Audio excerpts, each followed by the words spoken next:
내일 국민의힘에서는 당대표와 최고위원 본경선에 진출할 후보들을 발표합니다. 국민의힘 책임당원 6천 명의 표심은 어디로 향했을지. 뉴스아이킥은요, 당대표 주자인 황교안 전 대표와 윤상현 의원에 이어서 오늘은 조경태 국민의힘 의원 연결해서 말씀 들어보겠습니다. 조경태 의원님 안녕하세요. 네, 안녕하세요. 조경태 의원입니다. 네. 지금 여론조사가 다 끝났나요? 아직도 진행 중인가요? 아마도 다 끝난 걸로 그렇게 파악하고 있거든요. 네. 아이고, 그러면 이제 내일 오전 10시인가요? 이게 뭐 발표만 기다리고 계실 텐데. 의원님 어떠세요? 컷오프 통과 자신 있으십니까? 최선을 다했으니까요. 네. 겸허하게 내일 결과를 지켜보는 게 좋겠고요. 저를 지지하고 응원해주신 우리 당원들과 국민들께 감사하다는 말씀 먼저 드리겠습니다. 네. 자, 우리 조 의원님께서 내놓은 공약 중에 아예 공천권 내려놓겠다. 네네. 그러면은 이 공천 어떻게 진행하시겠다는 말씀이신가요? 저는 사실은 이제 100% 프라이머리가 이제 가장 저의 핵심인데요. 100% 오픈 프라이머리요. 네네. 당원과 일반 국민이 함께 일반 참여하는 국민들이 경선. 그렇습니다. 그래서 네. 방법은 여러 가지가 있는데요. 당원 50%, 또 일반 국민 50%. 그럴 경우에는 국민 참여형 경선이 되겠죠. 네. 아니면 좀 국민 비율을 좀 더 높여서 그냥 아예 그냥 당원도 국민이라고 판단하고 네. 100% 국민 경선으로 하는 방법도 있을 수 있겠고요. 네. 이런 부분에 대해서는 제가 당대표가 되면은 어쨌든 가장 핵심은 공천에 대한 기득권을 내려놓겠다. 그게 핵심이 되겠습니다. 네. 당 대표가 가지고 있었던 공천 기득권을 내려놓겠다. 자, 조 의원님께서 지금 국민의힘 전당대회가 진행되는 과정에서 나경원 전 의원 불출마를 초선 의원들이 연판장 돌려서 종용한 것을 가지고 집단 린치라고 표현하기도 하셨어요. 근데 또 그 이후에 또 한 10분이 나 전 의원을 찾아가서 뭐 잘 해봅시다 또 이렇게도 했는데 이번에 보여준 초선 의원들의 이런 집단 행동 어떻게 보셨습니까? 글쎄요, 초선들이 과연 마음에서 우러나서 한 건지 그건 잘 알 수가 없겠고요. 네. 저는 일종의 줄서기의 어떤 약간 변형된 행태가 아닌가 생각을 하거든요. 내년에 공천 받으려고 이렇게 저렇게 하는 분들이 보면은 좀 초대선 의원들이 많이 있을 거라 저는 그렇게 판단되고요. 네. 다만 거기에 또 휘둘리는 나경원 전 대표도 좀 아쉬움이 좀 있습니다. 사실은. 네. 조경태처럼 소신당당하게 자신의 소신을 밝히고 또 정치적인 입장을 밝히는 모습이 더 좋았지 않았을까 이런 생각을 합니다. 제가 틀렸나요? 아닙니다. 그러니까 나 전 의원 같은 경우 이 불출마 선언하면서도 가짜 엄마 진짜 엄마 이렇게 얘기를 하셨다가 또 엊그제는 김기현 의원이랑 만나서 날이 추워서 표정이 안 좋았다라고 김기현 의원 측에서는 얘기를 했지만 굉장히 어두운 표정으로 만났다가 오늘은 보니까 또 행사장에서 활짝 웃는 또 사진을 같이 김기현 의원이랑 찍으셨더라고요. 네. 나 의원님은 지금 왜 어떤 특별한 이유가 있나요? 이렇게 본인의 태도가 이렇게 변화했다라고 국민들은 느낄 수밖에 없는데. 글쎄요, 좀 여러 가지 면에서 좀 아쉬움이 있고요. 네. 저는 어쨌든 본인의 선택과 판단은 존중해야 되겠지만, 네. 어쨌든 그런 부분에 대한 여러 가지 설왕설래가 충분히 있을 수 있다. 네. 이런 생각을 합니다. 제가 우리나라 정치가 굉장히 후진성을 면치 못하고 있잖아요. 네. 그래서 제가 3태 정치 개혁을 이야기했는데요. 네. 그 중에 하나가 정치 국회의원 숫자가 너무 많다. 네. 비례대표를 폐지하고 네. 국회의원 수를 줄여야 된다. 네. 그리고 또 국회의원이 가지고 있는 각종 특권, 면책 특권, 불체포 특권을 폐지해야 된다. 이런 개혁적인 그런 공약을 내걸었습니다만은 네. 우리 당원들께서 얼마나 여기에 대해서 호응을 할지 내일 또 결과를 보면 좀 알 수 있지 않을까 그런 생각을 하고요. 우리 언론도 보면은 자꾸만 윤시민이 윤희민이 이런 데 대해서 너무 좀 저차원적인 수준 낮은 그런 그 어떤 논쟁을 하도록 유도하는 걸 보고 네.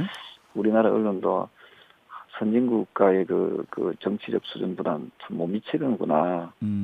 선진국가는 보면은 어떤 특정 정치인의 어떤 그런 개혁적인 그 발언이나 네. 정책이나 공약을 내걸면 그걸 아주 그 심도 있게 분석을 하거든요. 네. 근데 우리나라는 그런 주장에 대해서는 그냥 뭐 나몰라라 하면서 또 정치가 왜 이리 못하냐 이렇게 아주 그 이중적인 그런 모습들을 많이 보이는데요. 네. 앞으로 좀 우리나라 정치도 좀 더 성숙하고 선진화돼야 되지만 우리나라 언론들도 좀 더 좀 그 성숙되고 좀 선진화되었으면 좋겠다 이런 생각을 합니다. 네. 근데 뭐 물론 당연히 언론도 성숙하고 민주화되어야 하겠죠. 민주화가 아니고요. 좀 더 성숙하고 선진화돼야 돼요. 예, 선진화. 예. 성숙하고 선진화돼야 된다. 근데 이번에 소위 윤힘 또는 뭐 윤심 논란은 언론이 원인 제공을 했다기보다는 대통령실이 직접 나서서 원인 제공을 했다. 이렇게 평가할 수는 없을까요? 아니죠. 그게 뭐 저는 그 어떤 예를 들어서 그런 게 있었다 하더라도 네네. 언론의 그 주목도나 그 중요도를 비중을 높게 할 수도 있고 낮게 할 수도 있는 거 아니겠어요? 네. 근데 이번에 보면 경선 내내 그걸 가지고만 계속 다루었거든요. 그래서 그게 이제 우리나라 언론 수준의 한계다.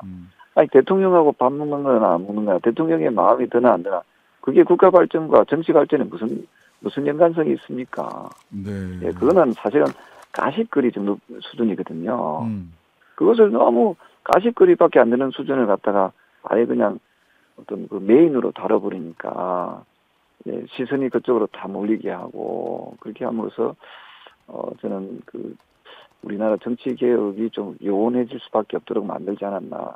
예를 들면 조경태의 3태 정치 개혁 중에서 비례대표 폐지 부분을 가지고 좀 논했다면은 지금 야당에서는 국회의원 수를 모자라니까 더 늘리자는 거 아닙니까, 그죠? 네네. 30석을 더 늘리자는 법안도 올라와 있고 60석을 더 늘리자는 법안도 올라와 있거든요. 네. 과연 우리 대한민국 국민들께서 이 방송을 듣고 계시는 국민들께서는 국회의원 숫자를 갖다가 수십 명 늘리는 데 대해서 찬성하시는지 그런 것도 또 좀 심층적으로 물어보기도 하고 이런 게 사실은 조경태가 6명의 당권 주자 중에서 유일하게 비례대표를 폐지하고 그 국회의원 수를 줄여야 된다라고 주장했으면은 여기에 대해서 좀 심층적으로 보도했었거든요. 일주일만 제대로만 보도했어도 제가 아마 지지율 1위 정도 달리지 않았을까 이런 생각을 하거든요. 좀 다른 후보들은 좀 크게 내용이 없잖아요. 지금 지금 소위 자칭 여론조사 1, 2위 다투는 분들이 무슨 그 정치 개혁에 대한 그 메시지가 있습니까? 저는 이런 부분에 대해서 언론이 좀 해대도 좀 심했다. 근데 그렇게 물론 이제 조경태 의원 정책 중심으로 보도를 해야 된다라는 점도 뭐 정책 충분히 중심이 아니고요.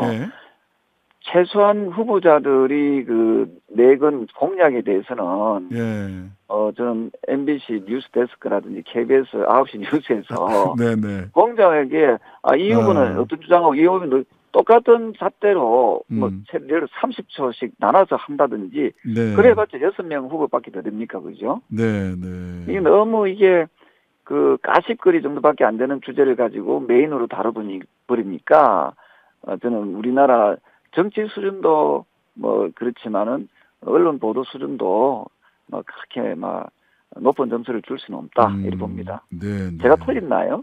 아니요, 뭐 맞는데 맞는 말씀하시는데 근데 아무리 봐도 저는 대통령실에서 이 윤심 논란을 주도한 것으로 많은 분들은 그렇게 인식을 하고 계시고 아니 정무수석이 하루가 멀다 하고 국회에 오셔가지고 이진복 정무수석 말 안 하면 아무 일도 없다. 아무 말 하지 않으면 아무 일도 벌어지지 않을 것이다. 윤한연대 뭐 안윤연대 쓰지 마라. 윤심 쓰지 마라. 뭐 이렇게 허가장 발부하듯이 얘기를 하시는 걸 보니까 아무래도 이 윤심 논란을 대통령실에서 주도한 게 아니냐. 그래서 제 이야기는 윤심 논란이다 아니다 이게 그 뭐 쓰지 말라는 게 아니고요. 그 정도의 그 뉴스는 가십 정도거리다 이렇게 안 된다니까요. 제가 이야기하고 싶은 것은요. 언론의 역할이 있습니다. 언론의 역할이 뭐냐면요. 네. 우리 국민들께 또 정치 발전에 좀 도움되는 플러스적 요인이 있는 쪽으로 좀 선도해 나가는 그런 역할이 있어야 되거든요. 네네. 그 언론이 그 여론을 주도해 나가는 거 아닙니까? 아주 중요하잖아요. 네네. 근데 최근 한두 달 동안에 우리 그 국민의힘의 그 전당대회를 다루는 데 있어 가지고 언론에서 무슨 그 국가 발전과 알겠습니다. 정치 발전에 도움될 만한 그 뉴스가 제가 보니까 매일경제하고 네. 동아일보에서는 저의 3패 정치 개혁에 대해서 네. 상당히 비중 있게 잘 다뤄주더라고요. 네네. 이 시간을 빌어서 그 두 매체에 대해서는 감사하게 생각합니다. 알겠습니다. 이렇게 우리 조 의원님과 마지막 날이긴 하지만 이렇게 또 인터뷰를 하고 있는 저희들도 좀 이렇게 또 잘 봐주시기 바랍니다. 네, 우리 MBC 네. 우리 뉴스 지금 하이킹입니다. 그 인터뷰에도 제가 감사하게 생각합니다. 네, 자 현안 관련된 부분도 한 가지 정도만 더 여쭤보겠습니다. 추경 네네. 예산 사실 우리 의원님께서는 추경 편성해서라도 난방비 네. 이런 부분 이렇게 지원해야 된다. 근데 정부와 국민의힘에서는 추경 편성에 대해서 굉장히 부정적이던데 이거 어떻게 봐야 됩니까? 그 역대 저는 이해가 안 되는 게 제가 5선이잖아요. 한 네. 20년간 정치하면서 보면은 보통 추경 편성은 정부 여당에서 주도하고요. 그렇죠. 야당에서는 도와줄까 말까 고민하는데 이번엔 거꾸로 된 것 같아요. 예. 저는 특히 난방비 문제에 있어서는 저는 이거는 반드시 추경을 해서라도 예. 이거는 국민들의 그 어떤 그 심적인 부담을 줄여드리는 것이 맞다 보는 거거든요. 네네. 그리고 추경에는 크게 세 가지가 있어요. 어떻게 하는가 하면 첫 번째로 올 예산을 가지고 좀 재편성하는 게 하나 있고요. 예. 또 두 번째로는 추가 세수 있지 않습니까? 예. 가지고 편성하는 게 있고 그렇죠. 세 번째는 국채 발행이 있거든요. 네네. 이 세 가지를 심사하는 게 추경 심사인데 네. 지금 정부 여당에서 우려하는 것은 채무, 국가 부채에 대한 그런 걱정을 하는데요. 네. 그거는 안 해도 됩니다. 사실은. 네. 제가 이야기했던 각 가정당 10만 원씩 준다는 것을 3개월로 하면 한 6조 4천억 정도 되거든요. 네. 6조 4천억 정도면요. 예. 최근 5년간 추가 세수가 한 해에 15조 정도씩 세금이 더 걷어졌거든요. 네네. 그럼 세금이 더 걷어진 그 부분에서 6조 4천억이면 한 10% 수준이잖아요. 알겠습니다. 그 정도면 좀 충분히 감당할 수 있기 때문에 이런 부분을 좀 세금을 국민들한테 되돌려 준다는 그런 마음으로 좀 적극적이었으면 좋겠다 이런 생각을 합니다. 네, 오늘 말씀 여기까지 듣겠습니다. 감사합니다. 네, 조경태 고맙습니다. 국민의힘 의원이었습니다. 하루 종일 기다려지는 진짜 시사. 평일 저녁 6시 5분 신장식의 뉴스 하이킥.